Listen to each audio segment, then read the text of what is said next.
Si par ma faiblesse tu peux passer, Seigneur, touche un cœur. Bible le péché c'est la transgression de la loi. Yo, on vivra dans yo, on se rendra compte que Nzambaza, on se rendra compte que il y a un homme, on a koufa pona yo, assez quoi pona yo.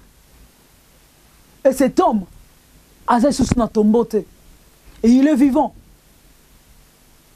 Koufa ya Yesu, alinga koteli sa yo kete, bolingo yo nazaka nango pona yo, na kotika yo kufa te, li felo na sala pona yo te na sala pona Satana. En réalité, yo ko vivre na kati ya mabete. Oko landa Satana te. A cause ya bolingo wana, tikana la kisa yo. Andimi ko kufela ngana yo. Shalom peuple de Dieu.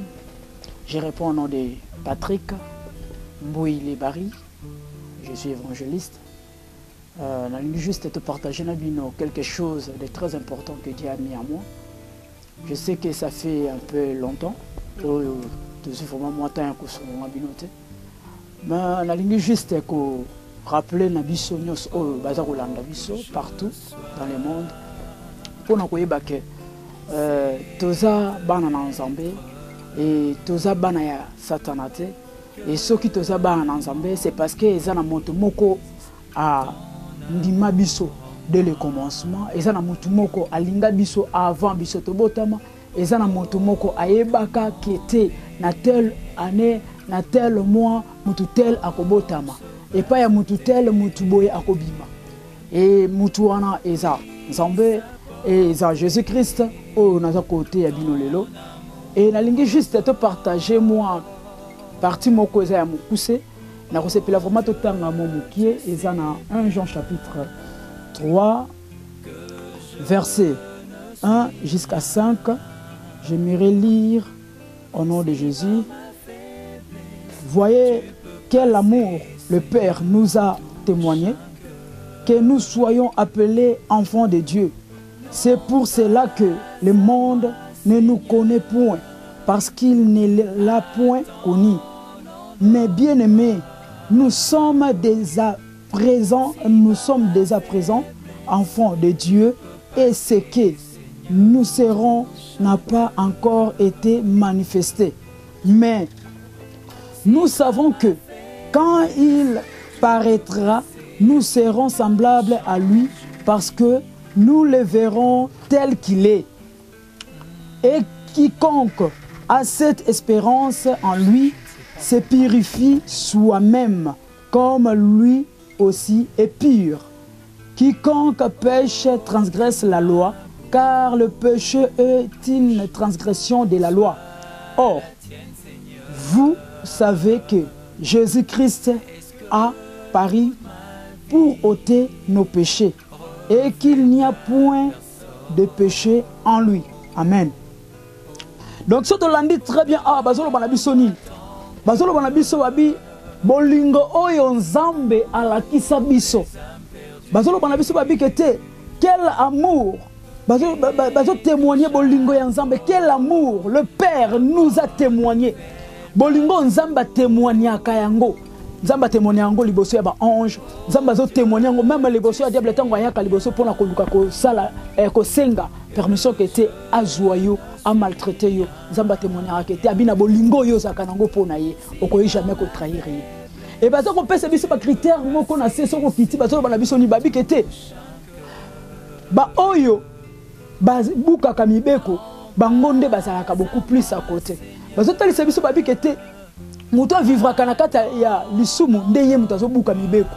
Donc mutu oyo azo vivre en dehors ya parole na Nzambe eza ye mutu abuki mibeko. Donc azana facilité ya kozala être manipulé et pas ya diable.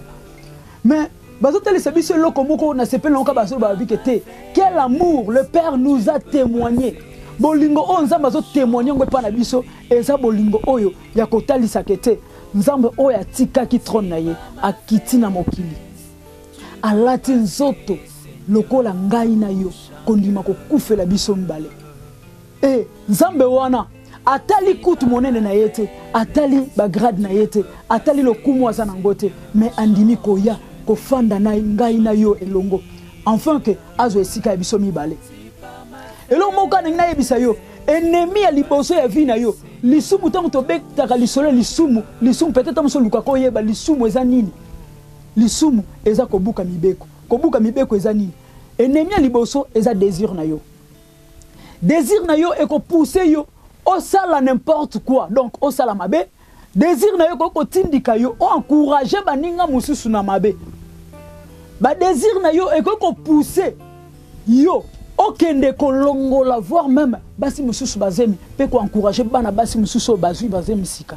balongola zemi désir na yo ekotika la jamais ko sepeli sans nzambe parce que zo bala na te bazotalisa biso babikete désir na yo nde ekoyeko luka peut-être mususu kete et rappelons qu'en réalité nzamba azali mais osa la volonté na yete osa la volonté na yo tant bazolobela biso kete bolingo o nzamba témoigner yango tant nzamba o témoigner bolingo wana yo pe en retour okoki jamais ko détruire amour wana donc en réalité faut garder kaka au statut non nzambe.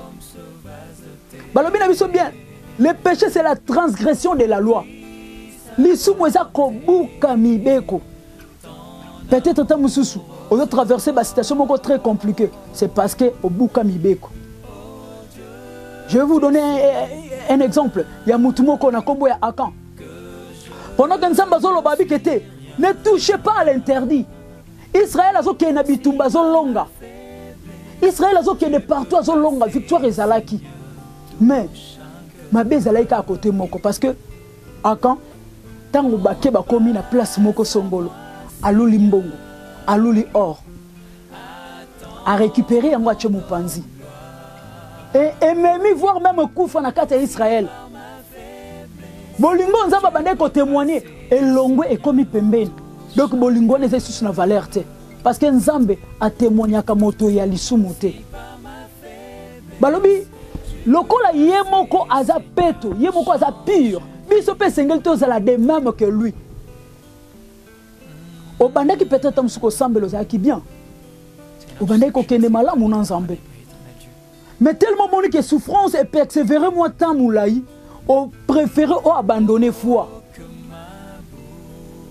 comment ça na te nzambe nde muto alinga yo liboso eloko zo landa wana ekotika na ona mokili eza na temps mingi te eloko zo landa ekotika na ona mokili eza na temps mingi te peut-être mususu oza pasteur oza docteur oza soki na yebite oza serviteur de Dieu oteyaka oui c'est bien mais kobosa na te bolingo oyo nzambe a témoigné biso avant to botama nzambe salingaka biso avant to salama na kata libumu ya mama nzambe a consacraka yo a consacraki ngai na yo tozala ba prophète de la nation non pour encourager mabe mais pour détruire mabe pour koboya mabe et demeurer na kati ya bana ensemble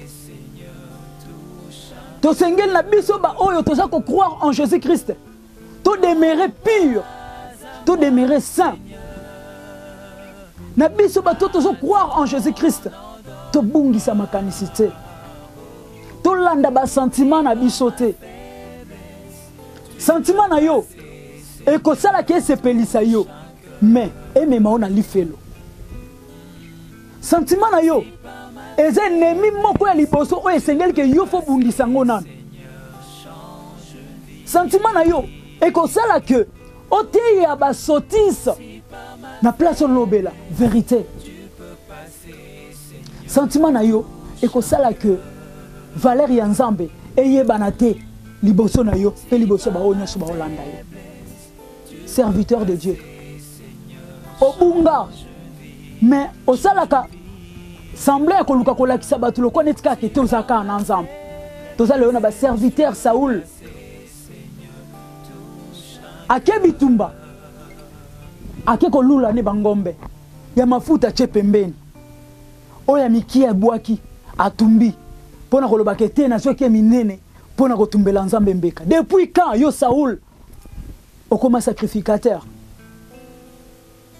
pendant que Samuel azalaki wana yo komi koluko sala makambo na ndenge na yo lelo po komi na église munene ozobungisa makanisi omoni ke tenet na za église munene boete nga vraiment ndese ke ngai non yo te oza na église munene pona batu pona mokili mais za na mutu moko za munene koleka église na yo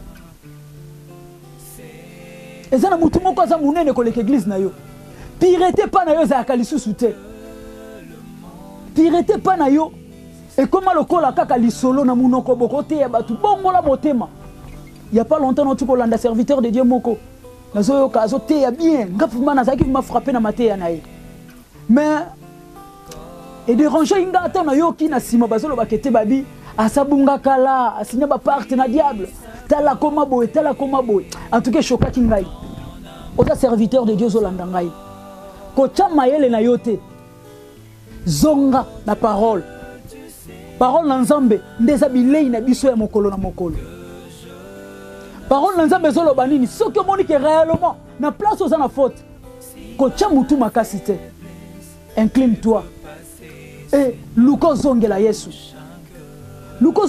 Christ parce que eza malamu te ko tambola na lolenge wana na prophète tanga deuxième passage na biso o eza na Actes des Apôtres.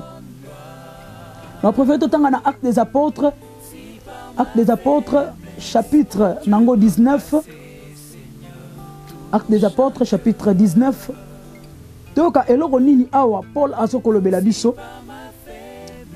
La bana verset 8 ti na 9. Na osuka na ka wana parce que texte za mwa muke mulai. Mais na osuka ka wana.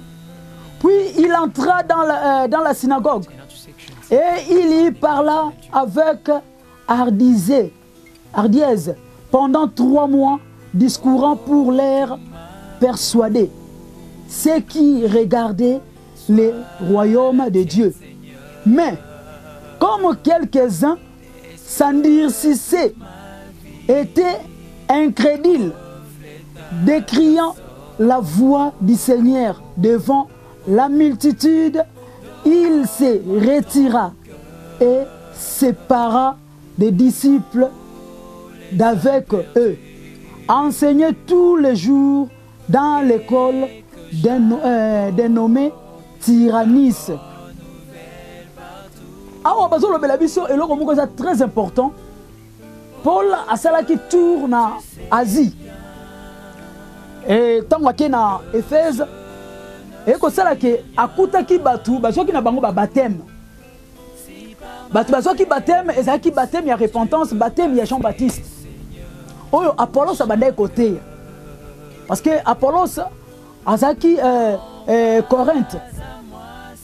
Pendant que Apollos a bandé côté, batouana baso qui baptême, il y a Jean-Baptiste. Et ça qui il y a repentance. Mais une chose, va recevoir qui Saint-Esprit. Et pendant que Paul a été comment, aïe, atei, et pour poser qui bango ba question. Et quand on pose ma question, va répondre que te baptême coûte à Saint-Esprit, tu écoute oh sur le belana, après na sima. Paul est ko sala que a été imposé bango maboko, abondel pour na bango, bazako nombre de 12. Et ko sala que batu, ba yamba ki molimo santu. Parce que Molimo Santu nde aza maître na biso, Molimo Santu nde aza enseignant na biso, Molimo Santu nde aza wana lokola aide, Molimo Santu nde aza nzela oyo sengeli po na biso kolanda. Et tant que batu bazu Molimo Santu, et quoi arriver que Paul pendant que bandaki ko continuer côté ya, chose étonnante, na kati kaka ya batu wana, il y avait des gens oyo bazaki ba incrédule. Je pense que bazaki ba oyo babandai komi mona kete ba yebi ebele. Ah makambo asolo banabiso wana rien to ko croire na ngote ba ezo changwa côté. Et ça que Paul pendant qu'azo teya ba incrédule bazalaki do bato ba boya kondima bazalaki. Donc boya kondima na ya facilité te que lobi na ye achete mais après na simandimi non azo boya penza. Mais Paul abandai ko sala effort karakete. Net mission ngeza na tirer batu oyo bazana mokili pa ya et pas na Yesu Christ. Paul abandaki toujours ko insister Koinsister wana abade ko luka animisa bango na manière moko kete oyo bino bozo sala wana en réalité ça bien te boya et pas ina Yesu Christ. Et balobi Paul abandai côté ya chaque jour. Abandai côté ya chaque jour. Et ça te continue tina se au monde que babi Paul ça qui wana plus ou moins 2 ans. Donc au monde qui était Paul abandai côté ya chaque jour. Pourquoi pona kolakisa bango en réalité qui est réellement Jésus-Christ. Mais chose étonnante, aujourd'hui, il y a des pasteurs, il y a des chrétiens. Oyo, bazotel c'est sous batou. Jésus-Christ était. Comment tel le lobiso, bien matériel. C'est pas mauvais. Il y a cause à la motuka, cause à la mbongo, cause à la ce qui fait nanine, c'est pas mauvais. C'est bien parce que toza baïma, toza na besoin nango. Oui, ce n'est pas mauvais. Mais ce n'est pas ça l'évangile.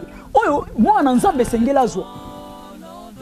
Lelo est comme le col évangile valable ndé yangoana. Jésus-Christ dès le début aloba kinin abikete repentez-vous car le royaume des cieux est proche. Mais aujourd'hui dans quatre églises est-ce que Matthieu oyo il y a repentez-vous car le royaume des cieux est proche. Et t'es makalisus. Donc ce qui peut-être tant mususu kete na keleli na mbongo moko na lukina fabriquer prophétie moko na pesa. Na batu lokola lelo piake et comme ko beta batu na lobino kete nzamba opeso mbongo na quelques jours ou soit tozo voyager to kende place tel okosala boy mutu akovuki ko fungwa maposa nini apesa moi quelque chose na fabriquer wane ute pa na nzamba te et ça lisumu ekoko mema ona lifelo nzamba zo luka juste ba oyo ba kotele mapona ko luka ko mema ko ramener mitema ya ba incrédule. Et pas inaye. La mort de Jésus-Christ. Et c'est là qui, pour n'aba incrédule, bazonga nanzela. Nous sommes batindi Moïse. Et Koki Kakate. Atindi Eli. Et Simbite. Atindi Basakoli. Et Belé. Et Simbite. Aïe qu'on change formule. Abi non, cette fois-ci, Fona Kita. Fona Kita. Naya, Nayeba. Qu'est-ce qui ne va pas dans l'homme? Motema na yo ovandi sanyo so ya mabe et pour le baka obeta kaka lisolo bi bon tozana biso batu hein tozana biso batu oui to boité toza batu mais to conseil l'effort ya ko demerika na mbeba to conseil l'effort ya ko demerika na kata lisumu parce que la Bible nous dit que le péché c'est la transgression de la loi. Or tant ozo buka mibeko nous tous nous connaissons très bien tant o buki mibeko en réalité on mérite tout. On mérite tout. Mais il y a des gens vivre nous qui nous sommes là, nous qui prêchons aujourd'hui. Nous qui prêchons aujourd'hui, lobby, te cause à la juger plus sévère. Pourquoi? Par rapport à Maloba, oh, il y a transmettre par le peuple de Dieu. Tozote ya yo obongwa mate. Est-ce que tozote ya mabe to yondo li ko bongwa mate? Ba sentiment côté la yo tellement makasi et comment ennemi à parole de Dieu. Et comment kotindika yo o sala n'importe quoi. Na ko encourager au vivre na kati impureté, na ko encourager au te. Je suis là pour te décourager. Na uto ka témoignage moko ya ndeko moko. Abala mwasi na ye. Mobali na mwasi bango mibale bandumba. Bango mibale ba vivraka na kati ya salité. Mobali azozwa leki ya mwasi azobimane na kati ya ndaku na ye. Mwasi azokende kozwa pe mibali mususu abimana bango kaka na kati ya ndaku. Tala degré ya salité. Tala degré ya salité. Et le comment que sengel na biso koyeba. Kete tokoki ko continuer ko vivre na kati ya potopoto wana te. Et il y avait un jour maman ya mobali tango aye atali bana nyonso bazalaki atala bino. Oyo aza koko nanga te. Koko nanga ba koko nanga bango ye. Et quoi arrivé que maman wana aye ko vandisa bango nyonso pona ko luka ko poser la question. Moi ça sali semblant le connaître karakete ayebi likambote. Abi non. Bozo nyokolanga pona kufela papa na kufela maman. Le lope peut-être ta mususu yo chrétien. Oko se retrouver na kawana. Au côté ya bapaya nini na likambu ya boye. Au côté ya bapagano nini. Ozo sala ba salite, ozo sala ba crime. Na benga yango crime. Tango ozo sala ba biloko kwa marque wana. Est-ce que nzamba ko témoigner yo? Nzambe nde mutalinga biso mutaliboso. OK wapi? Ozo se retrouver na maboko ya nani? Ozana kanini parce que jusqu'à présent bazoye baté oza ni chaud ni froid en réalité oza place nini Bible soko kotanga olukaka ba passage oza kwa nku OK Bible zo bana biso le péché c'est la transgression de la loi yo on vivra kana yo on se rendra compte que nzambaza on se rendra compte que il y a un homme oya kufa pona yo ase kwa pona yo et cet homme aza sous na tombote et il est vivant kokufa ya Yesu alinga kotelisa yo kete bolingo yo nazaka nango pona yo na kotika yo kufa te lifelo na sala pona yo te na sala pona satana en réalité yo ko vivre na kati ya mabete ko landa satana te a cause ya bolingo wana tikana la kisa yo andimi kokufela ngana yo mama oyo azo témoigner lobi ke bana oyo baza bana baza bakoko na ngate oyo baza bakoko na nga oyo aza koko na ngate et à la fin de compte moi ça sali semblant le lopé eza peka na yo osala ka semblant pona ko lobakete naza na mabete ngai naza boy ngai naza boy alors nakoye biso lelo repentez-vous. Qu'on se repentit, c'est-à-dire que au tiki vi na oyakala, au regretter, na ba vi nyoso ya mabe o lekisaki, au bois kisi yango. Ozo siko décision ya ko vivre na Yesu elongo. Et pour nous conclure, na kotanga passage moko ya suka, o bazolo bana biso na 1 Jean chapitre 4. Na 1 Jean chapitre 4, na on préfère to tanga yango. 1 Jean chapitre 4. Bible zolo banabiso na 1 Jean chapitre 4 verset nangode Bible lobi reconnaissez l'esprit de Dieu à ceci tout esprit qui confesse Jésus-Christ est venu en chair et de Dieu.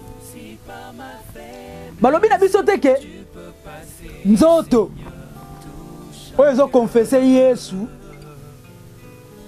na mosuni boye na molimo ndeza ensemble non.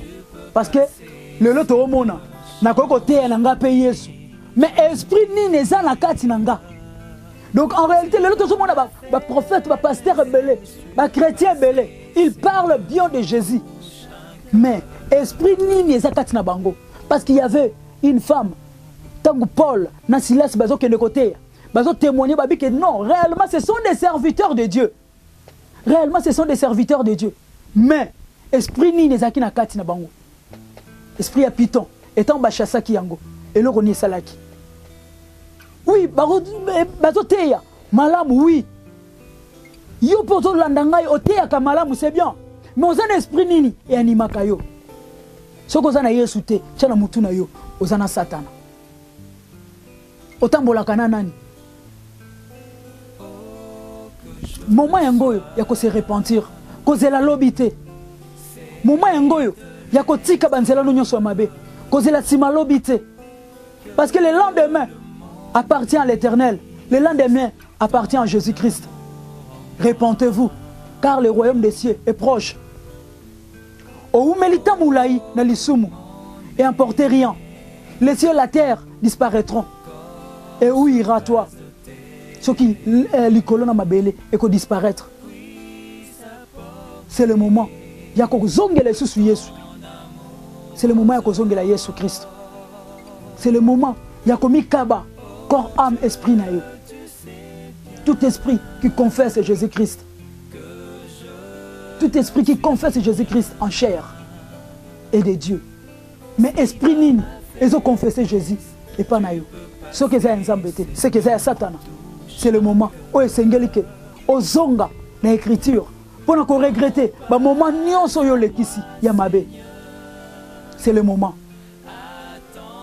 yo olandi ngai peut-être mususu po landa kanga mwa mingi nzamba pambola yo mais yo pe ona obongoli motema te c'est le moment to ça na prière moko soit décision loba na nzambe na motema no mobimba prière c'est juste à 30 secondes kanga misu na yo longo na ngai c'est la prière o ça kaka 3 paroles loba Yesu Kristo na tambolita mulai na mabe siko nazwi décision ya kotika mabe zala na ngai longo yokanga mawa kotika ngai na pengwa te nalingi otambwisa ngai na kabelo bomoi na ngai na kombo na Yesu Kristo. Amen. Et je réponds au nom de Patrick Mboui Lebari. Je suis évangéliste.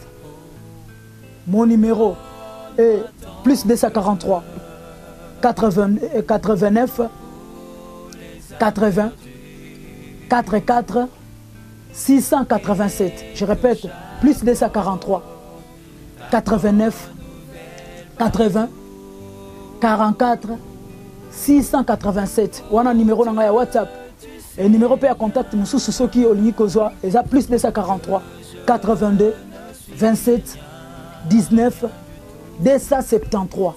Wana okoko benganga na n'importe quelle heure naza disposé pour na koyamba yo.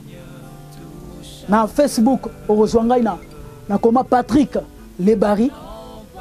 Soki o tinelinga demande ami okomona ngai na koyamba yo tokosola na biso se posa na besoin komona ngai ba numéro déjà na snapesio et matea oyo kozongo na AS Musique 243 obeti www.asmusique243.com donc kozongo na facilité.